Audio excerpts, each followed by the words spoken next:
আসসালামু আলাইকুম ওরহমতুল্লাহ। প্রিয় দর্শক, আকাশে যখন সাবানের শেষ চাঁদ ফুরিয়ে আসে, তখন হৃদয়ে অদ্ভুত এক প্রতীক্ষা জন্ম নেয়, যেন বহুদিনের অভিমান ভেঙে প্রিয়তমের আগমনের বার্তা এসেছে।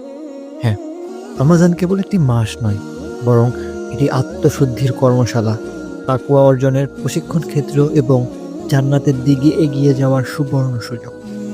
এটি আল্লাহর সাথে সম্পর্ক নবায়নের এক প্রেমময় সময়। রমজান এলে আকাশটা যেন অন্যরকম নীল হয়, বাতাসে যেন এক ধরনের নরম আলো ঝরে পড়ে। রাতগুলো দীর্ঘ হয় কিন্তু ক্লান্তিকর নয়, বরং স্নিগ্ধ, গভীর, প্রার্থনাময়।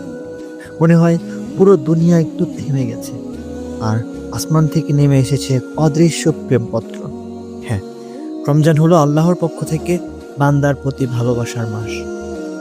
প্রিয় দর্শক, কখনো কি লক্ষ্য করেছেন, রমজান এলে বাতাস যেন বদলে যায়?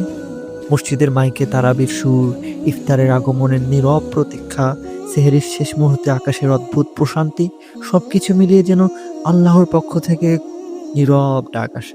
হ্যাঁ, আল্লাহ বলেন, হে আমার বান্দা, ফিরে আয়। রমজান আত্মার বসন্ত। আল্লাহ তাআলা সূরা বাকারায় বলেন, হে ঈমানদারগণ, তোমাদের উপর রোজা ফরজ করা হয়েছে, যেমন ফরজ করা হয়েছিল তোমাদের পূর্ববর্তীদের উপর, যাতে তোমরা তাকওয়া অর্জন করতে পারো। রমজান আমাদের ক্ষুধার্ত করে, তৃষ্ণার্ত করে, কিন্তু আসলে সে আমাদের হৃদয়কে জাগিয়ে তোলে। যে হৃদয় সারা বছর দুনিয়ার কোলাহলে ক্লান্ত হয়ে পড়ে, রমজান এলে তাকে ফিসফিস করে বলে, এসো, একটু রবের কাছে ফিরে এসো। এই মাসে আকাশ যেন বেশি নরম হয়, বাতাসে রহমতের ঘ্রাণ মিশে থাকে। তারাবির কাতারে দাঁড়ালে মনে হয় আমরা সবাই যেন একসাথে প্রিয়তমের দরজায় কারা নাড়ছি। রমজান কোরআনের মাস। আল্লাহ তাআলা সূরা বাকারায় বলেন, রমজান সেই মাস যাতে কোরআন অবতীর্ণ হয়েছে। কোরআন শুধু বিধান নয়, এটি রবের ভালোবাসার চিঠি। যখন রাতের নীরবতায় আমরা কোরআন তেলাওয়াত করি, তখন মনে হয় যেন আসমান থেকে রহমতের আলো নেমে আসছে। প্রতিটি আয়াত হৃদয়ের শুকনো জমিনে বৃষ্টির ফোঁটার মতো ঝরে পড়ে। রাসূল সাল্লাল্লাহু আলাইহি সাল্লাম বলেছেন, যে ব্যক্তি ঈমান ও সওয়াবের আশায় রমজানের রোজা রাখে, তার পূর্বের গুনাহ মাফ করে দেওয়া হয়। সুবহানাল্লাহ।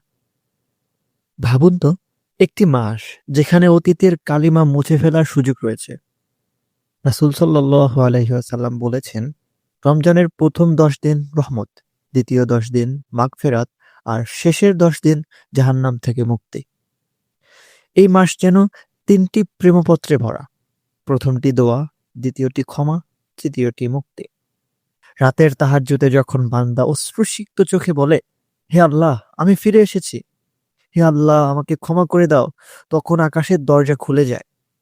প্রিয় দর্শক, রমজান দরজায় কড়া নাড়ছে। এবার কি আমরা প্রস্তুত? আমাদের হৃদয় কি পরিষ্কার? আমাদের নিয়ত কি বিশুদ্ধ? রমজানকে অতিথি নয়, প্রিয়জনের মতো বরণ করি। দুনিয়ার ব্যস্ততা কমিয়ে কোরআনের সাথে সম্পর্ক বাড়াই। রোজার ক্ষুধায় নয়, তাকওয়ার তৃষ্ণায় জ্বলতে শিখি। হয়তো এই রমজানই আমাদের জীবনের শেষ রমজান। তাই আসুন তাকে এমনভাবে বরণ করি যেন বিদায়ের সময় আফসোস না থাকে। আল্লাহ আমাদের সবাইকে এই রমজান পর্যন্ত পৌঁছে দিন। রমজানের রহমতে শামিল করুন এবং তাকওয়ার মুকুট পরে জান্নাতে যাওয়ার তৌফিক দিন। আমিন।